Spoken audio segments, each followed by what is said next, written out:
So thank you. So I'm Luis, this is Benoît. We are a member of CodeCarbon, which is NGO and GitHub, like an open source package, Python package.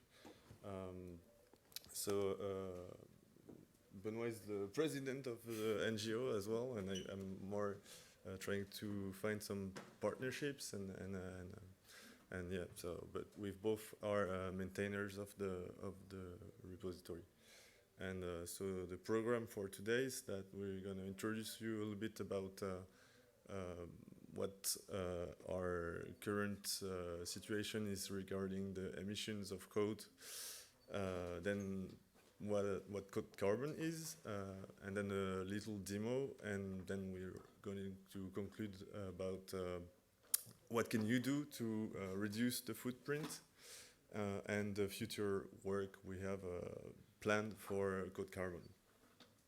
So I leave you with Benoît for the introduction. Thanks. And so maybe you already know this metrics that the emission in the CO2 emission of a data center are estimated to be 2% of the world emission. But the target is estimated to be 10% in a few years. So as a contributor to this, we may have something to do about it. And it's not only about CO2. Unfortunately, there is also concern about how our hardware are built, because it's come from mining, and it's unfortunately for some metal done by a child. And at the end, our computing often end in open waste in Africa, so it's also a problem. And there is also a problem about water consumption, because you may not be aware of that, but to cooling data center, to have to reduce to improve the efficiency of data center, we are switching from air conditioning to water cooling. And some of the water is just disappear in air because it's more efficient to make it, it's not boiling, but some part of the water disappear like that. And Microsoft is proud of saying that each kilowatt of electricity consume half a liter of water, and it's a best practice. They tell it's something very worst. And another metric, because we are PyData, so I give you many data. It's the model consumption of many models. You could see even in the same size of the model between Llama 2 and Llama 3 7TB, you could see that we are very more emission with the last model because it was trained with many, many more tokens. So even if the model at the same size, is training consume very much, emits many carbon more. But after, when you do inference, it's the same because it's the same model size. But it's also concerning to see that we are really increasing training tokens, and so we are increasing the training cost. And with the last Llama 3, it's really higher. And maybe 1 ton of CO2 is quite virtual for us, but some estimation mean that it's 15 tons of ice that melt in mountains forever for each ton of CO2 we emit. And the trend is quite alarming because the biggest data center in France, public data center, is 3,000 GPUs, and the last data center of Elon Musk he announced this week is really, really more GPUs, and the data center that are coming is bigger and bigger.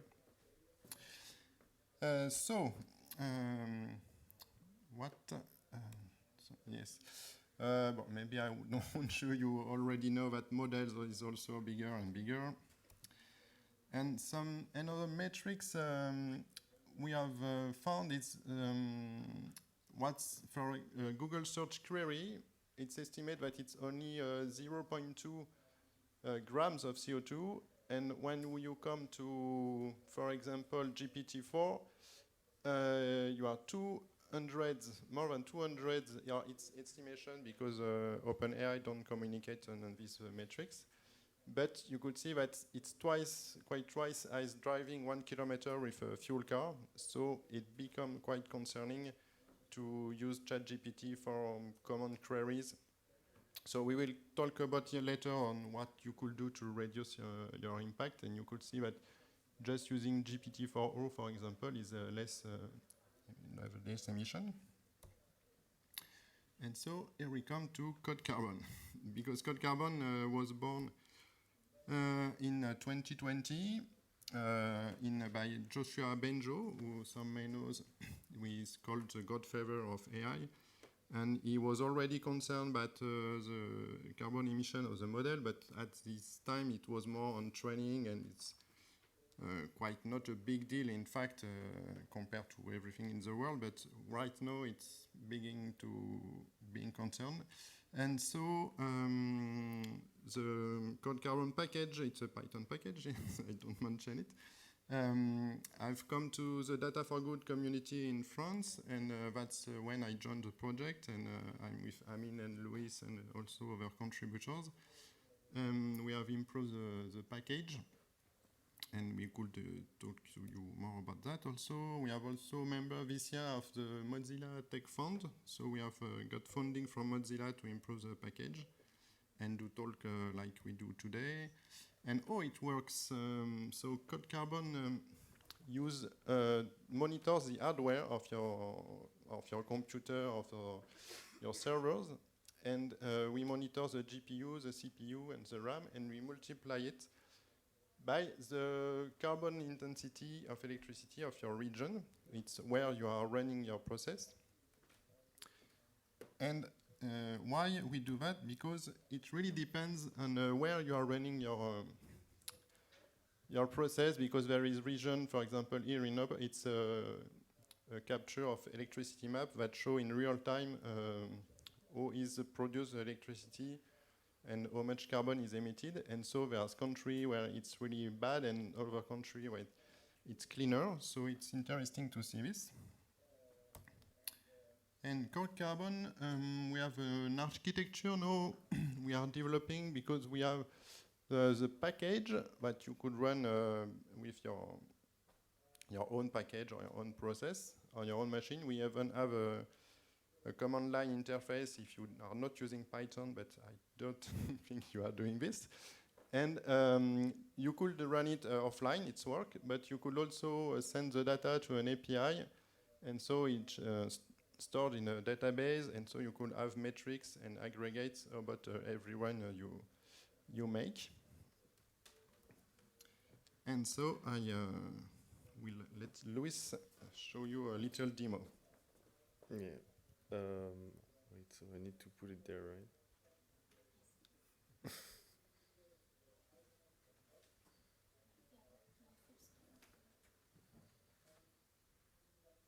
Yeah, that works. Yeah. So I need to read over there. Okay. So the first way to use CodeCarbon once you've installed it is simply to just run the command CodeCarbon monitor. So here I put the flag no API, so I don't send data over to the API. And just like that, it will start identifying your processor. So here you see that it's identified the platform system, and that it's using it's a Apple M1 processor. So there's a specific app that's used to follow the consumption of this, and it's power metrics. So you have to pre-install obviously those little tools on your machine, because they're not included in CodeCarbon. They're like tools that are used for a lot of other stuff. And in this example, power metrics needs sudo access to the machine. So that's a limitation, obviously. But once you have it, then you see that CodeCarbon will output the energy consumption every interval that you can specify. This is obviously working with a configuration file that where you can update the steps it takes and the how many times you send data to the file. And with this example, it's just going to save it into a CSV file. So I hit Control C and it's going to stop normally. Yeah. And then you get the CSV, and you have all the details with all the rows of measurement, and you can use that CSV for anything you want. And so obviously that's just an example of how you can configure the output. It can also be sent to a logger system like Prometheus, or we have new stuff with Logfire right now, or over to the API. And you can also write your custom handler for the output to send it to any kind of dashboard you want. So that's the basic usage, and now over to the demo, where it's actually a Python package, so you can obviously use it with more fine-grained control in your Python code. And so we have this example notebook that I'm going to bring over.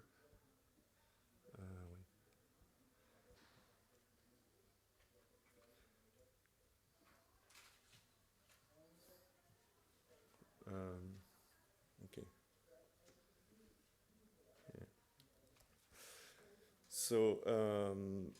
So here's the example we will do. Should I zoom in, or maybe is it readable like this better? Yeah. So here we are going to go over an example with a small LLM and try to do some generation, not training, obviously. And so we use unslots for this, which is like a wrapper over a transformer model that makes them smaller and easier to train, for instance. So we start by installing some stuff, included CodeCarbon that we here install from the master branch, but you can obviously directly install it from pip normally. And then we can import our emission tracker from CodeCarbon, which is one way of doing it. So that's a class that you can instantiate and then start and stop, but there's also other way to... what's wrong? No, it's okay. But there's also a decorator that you can put on your functions, so it's kind of easy to use. Everything is all the usage are displayed in the documentation. And here I will show an example of this. It's kind of slow to install, I don't know why. Okay, because it's starting, sorry. The collab is starting. So then I'm gonna go in advance a little bit here. So I hope I have this. So we have a configuration file here. Usually what we do is to use the configuration method from the CLI to get your organization ID, if you want to create a project, create experiment, there's this whole organization that you can do. So here I've taken these steps in advance, and we have this configuration file here that we can use. So yeah, the API key is used to send data over to the dashboard. That is now it's been some work that we've been doing this year is to we used to have an open dashboard that when you send the data it's available to anyone that goes on the website. But the work we've done with the funds of Mozilla is to create a private platform where you can store your data without everyone having access to it, or if you want to share it, you can. I mean, it's just the idea. So, and we're gonna do a little experiment. So you've seen on the electricity maps maybe before that in France we have very low carbon electricity because we have nuclear power. As of compared to India, where they rely a lot on coal still, and we are going to run the same code in France and in India, and see the difference then. So here we start the tracker. So it does the same thing that in the command line, so except that here obviously it's not running on my machine but in the cloud somewhere.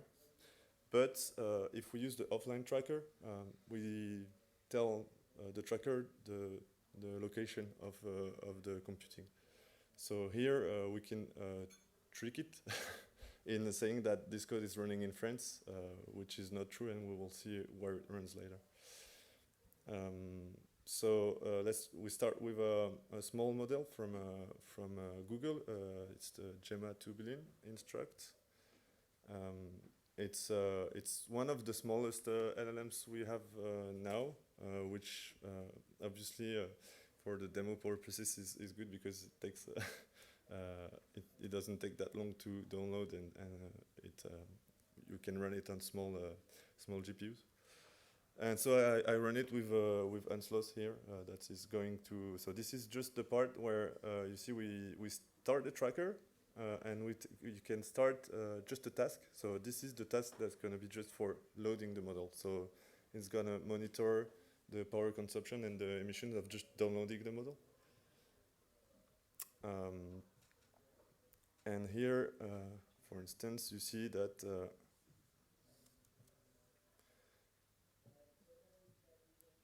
So when it's done, it will run. We can already print that it's consume a very low amount of CO2 to just download that model. And then we're just gonna have a little help function to generate some little poems with the LLM. And that's a new task that we launched that's gonna create a poem. And so we start a new task with the tracker. And we generate a beautiful poem about Python data in Paris, and see how much that generates. So it's gonna take a couple seconds.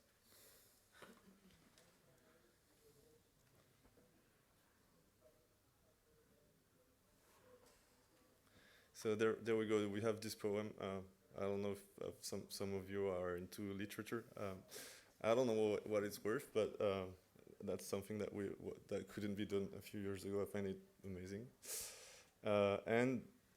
But this cost us actually less than just downloading the model. So because that's a very small model, and bear in mind that there are some stuff with the computer that are consuming a lot, that are not just computing, just having the screen lit up and everything is going to be more for very small use cases.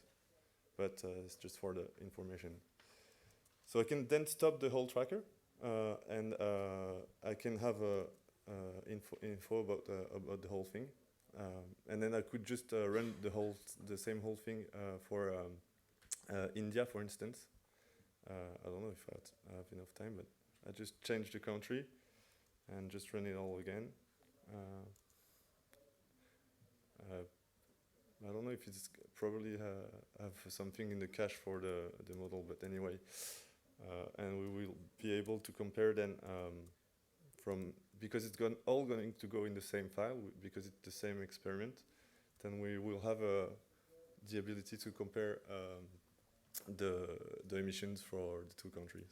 Yeah, so you see that for France it was 0.1, and for India it was almost 3 times more. So it's just to show the difference that if you run your code somewhere where the electricity is low CO2, then you can save a lot of emissions.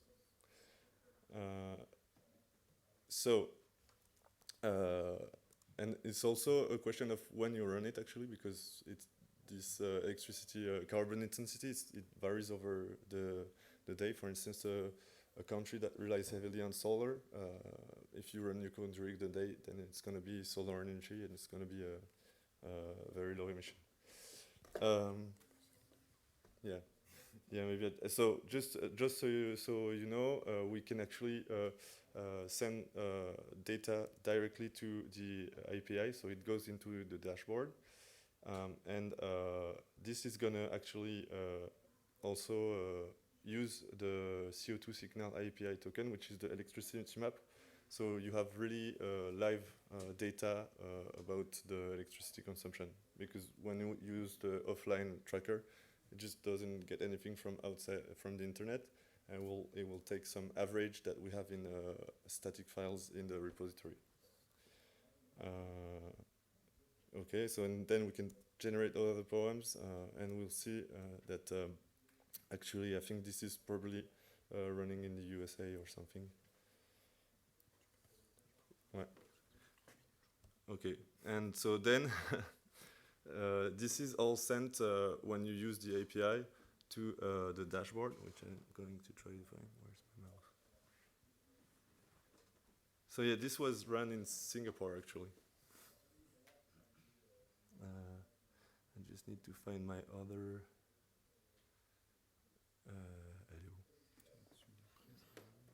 Je vois pas. Here? No. No. Sorry. Oh, it's over there, okay. So this is our old dashboard. It used to look like this, and it's functional, but this is the one that was not protected by password. And the work we've done this year is to transform it into this. So you see that you have a possibility to handle users, and it's password protected and everything. And this is the data I've sent. It goes into different experiments. And you can select an experiment and see the different runs you had, and have more info about this. Then it's a work in progress, so there's going to be a lot more stuff that is going to go into this. For instance, when you click onto runs, you will have the time series of consumption, and so on and so forth. So yeah, I don't think we have much time to go further. So I will just go back to the presentation and let Benoît give you some conclusions and some advice to reduce your emissions with the code. How is it? Here? Yeah, here. Right?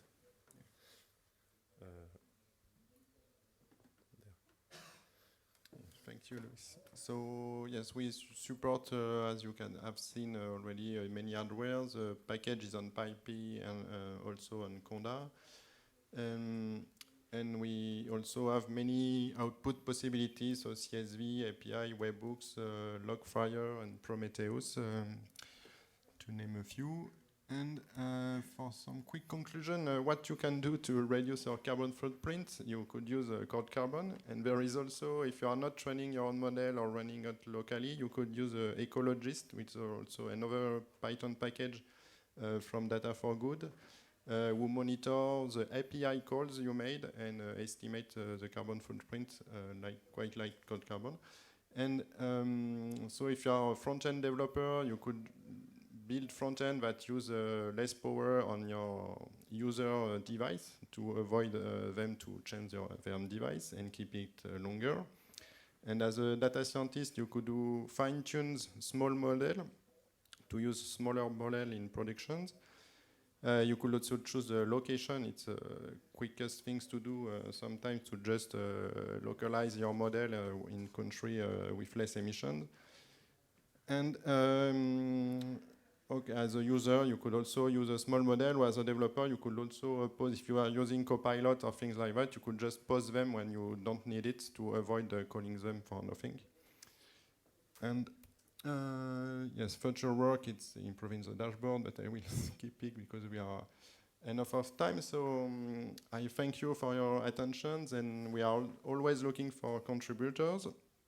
We are all volunteers, and so you are welcome. And we are part of Data for Good, and we are supported by Mozilla and also by Clever Clouds to power the dashboard. And so we are happy to answer some questions. Thank you.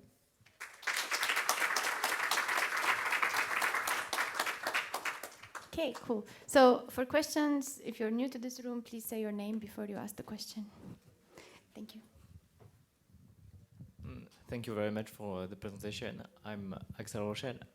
I wanted to ask a question. You said that we can either send the data generated on a public or a private server, right? And is it also possible to run CodeCarbon without any internet connection purely locally? Yes, the package by default don't send any data. There's nothing output. It's CSV by default. Hello, my name is Ange. Thank you for your talk. I have a question about cloud deployment.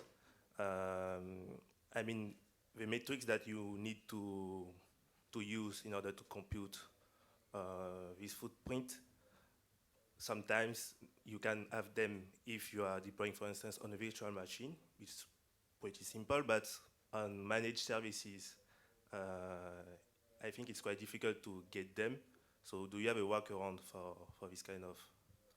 Yeah, we have some workarounds, but it's not really good because we have a database of CPU, for example, and so we could estimate the emission based on the CPU models, but without knowing really the real power used. So we also try to discuss with hardware providers to have public APIs, but it's a difficult discussion.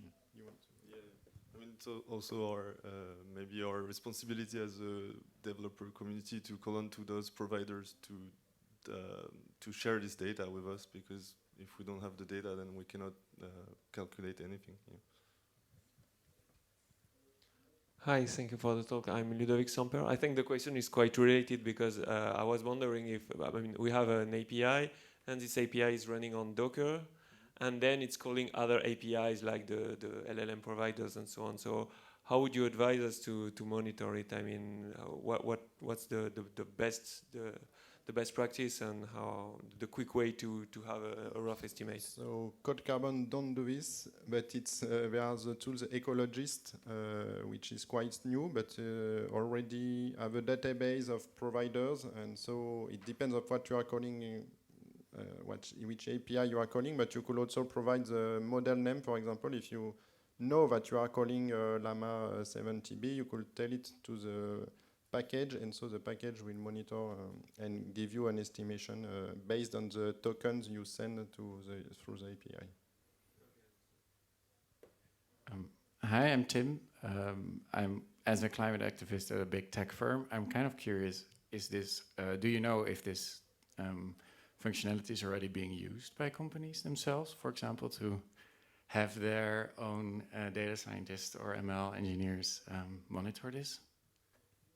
I don't know big tech company using it, but it's we know that there is a usage from the package really aimed to data scientists, and so data scientists in a big tech could use it without asking for a specific right or thing like that. It's not something you have to ask the IT department to install, but what is an advantage of CodeCarbon. There are other packages that is maybe better in some for Kubernetes, for example, but you have to ask the IT department.